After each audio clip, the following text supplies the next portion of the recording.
Buongiorno a tutti, buon venerdì, bentornati sul canale.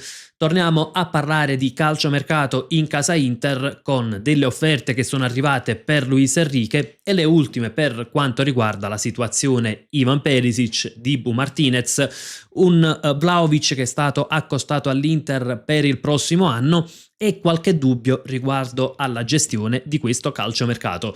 Prima di iniziare vi ricordo anche un like al video e l'iscrizione al canale. Davvero sono operazioni che non costano nulla, però molto importanti per il canale stesso. Iniziamo innanzitutto dalla situazione Ivan Perisic. L'Inter ha l'accordo col calciatore, il PSV però al momento non apre alla cessione. Potrebbe cambiare lo scenario nel momento in cui la squadra di Eindhoven non dovesse centrare i playoff di Champions. Ricordiamo, in questo momento è in zona playoff, l'ultima partita però sarà appunto tra PSV e Bayern Monaco, quindi playoff comunque difficili da centrare. Naturalmente a quel punto, se dovesse esserci un'apertura del PSV Eindhoven, bisognerebbe sedersi e trattare con gli olandesi, che difficilmente possono concedere un prestito. A questo punto sul eventuale affare Perisic mi sorgono dei dubbi. Sicuramente Perisic è una toppa più che valida per 6 mesi. È vero, è un calciatore che solitamente ha giocato sulla sinistra, però sicuramente ecco, può fare il quinto a destra e quindi può portare esperienza, è un calciatore fisicamente ancora integro, è un calciatore valido. Dove nascono allora i miei dubbi? In primis sotto due aspetti. Il primo è che l'operazione Perisic non sarebbe come l'operazione Cancelo. Cancelo sarebbe arrivato in prestito per 6 mesi pagando solo i 3 milioni di ingaggio, a giugno sarebbe tornato nuovamente alla sua squadra in Arabia e l'Inter sarebbe stata libera poi di andare a cercare altri calciatori. Per Perisic la situazione prestito è sicuramente poco probabile, visto che nel PSV Eindhoven rappresenta un punto fermo.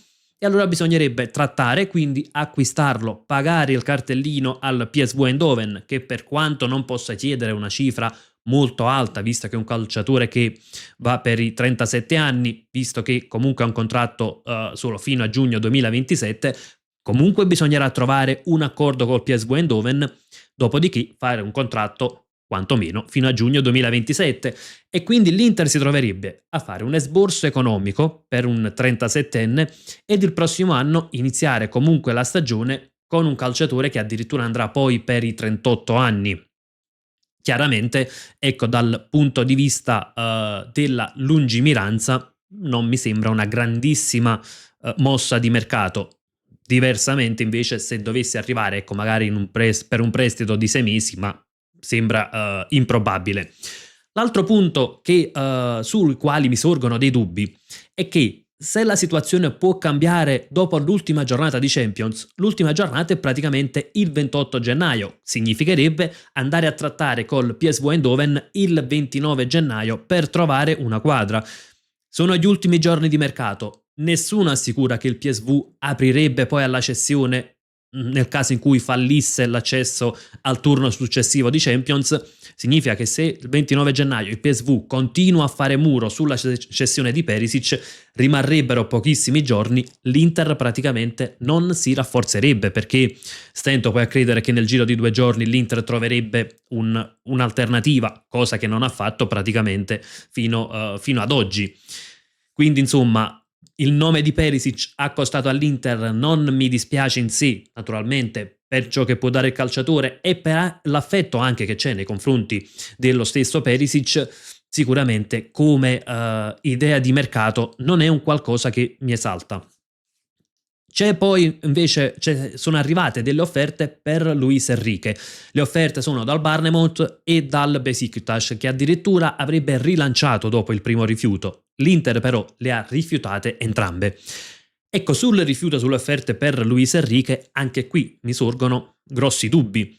Luis Enrique è un calciatore che tecnicamente forse potrà essere anche bravo, ma ecco, senza essere troppo critici, si è dimostrato fino a questo momento inabile al ruolo di quinto.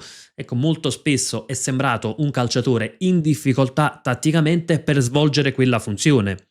E quindi ad oggi il rifiuto alla cessione di Luis Enrique, ovviamente non sono state riportate le cifre, quindi chiaro che se le cifre magari erano 8-10 milioni, giustamente l'Inter ha rifiutato. Se le cifre già si avvicinavano ai 20 milioni, c'è qualche perplessità in più, perché rifiutare questa proposta significa una sola cosa probabilmente. Il prossimo anno vuoi cambiare sistema di gioco e quindi mettere Luis Enrique nelle condizioni ideali, nel suo ruolo naturale, quindi da esterno alto?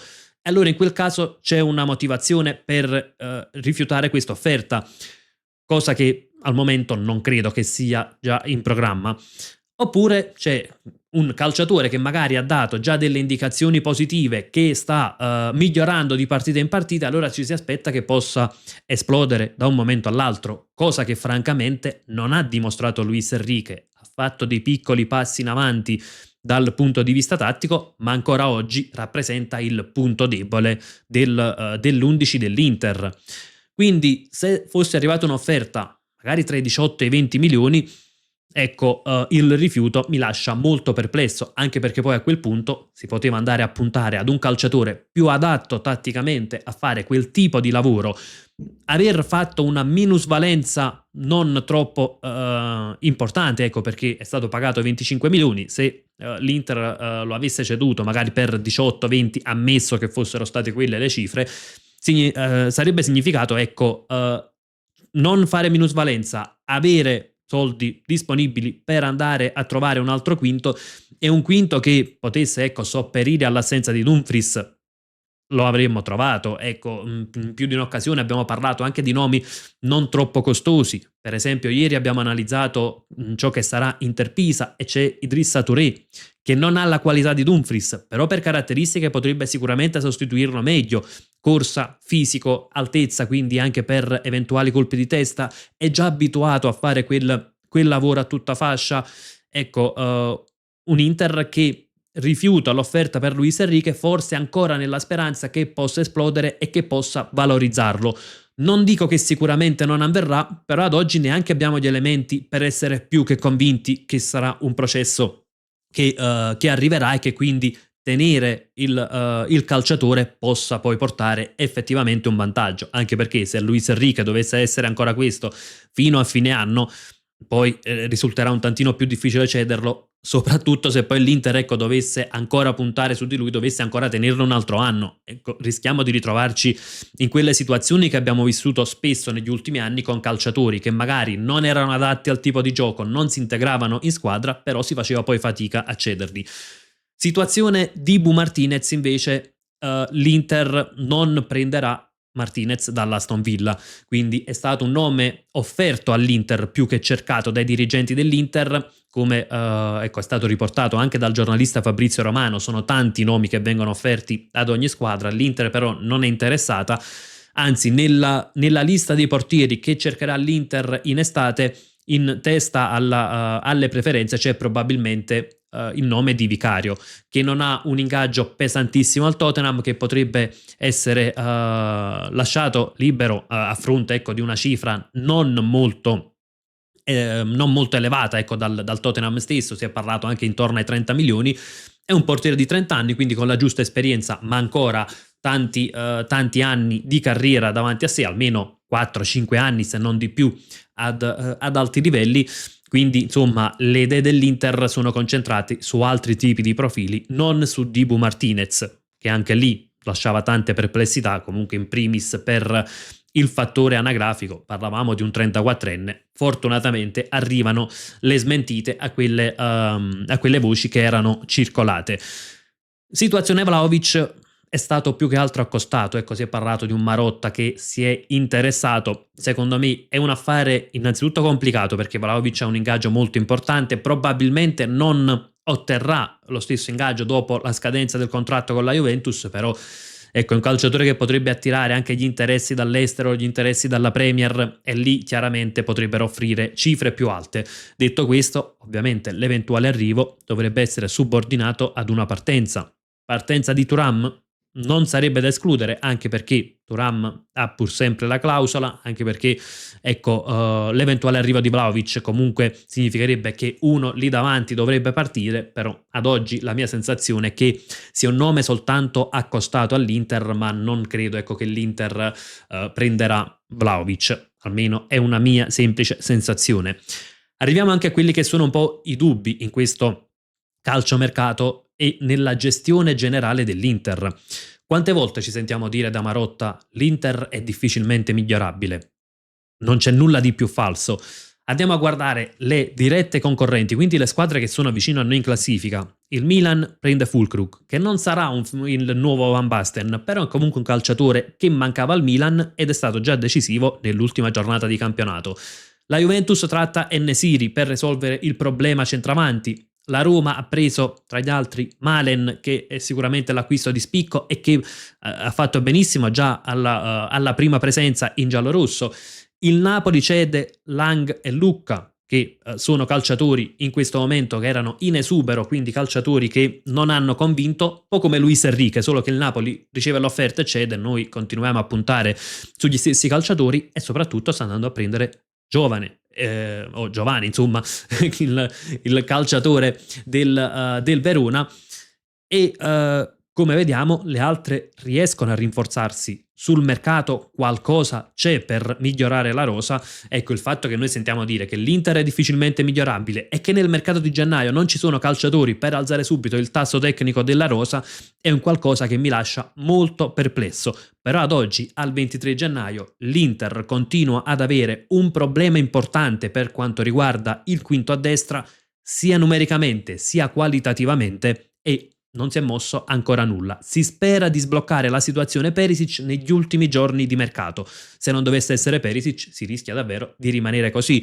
Problema qualitativo, perché Luis Enrique non sta garantendo il rendimento ideale, soprattutto perché probabilmente è fuori ruolo, non è un quinto, non sappiamo se lo sarà mai, e c'è un problema anche numerico, perché Dumfries tornerà comunque, per quanto possa un po' anticipare i tempi, ma inizio marzo probabilmente.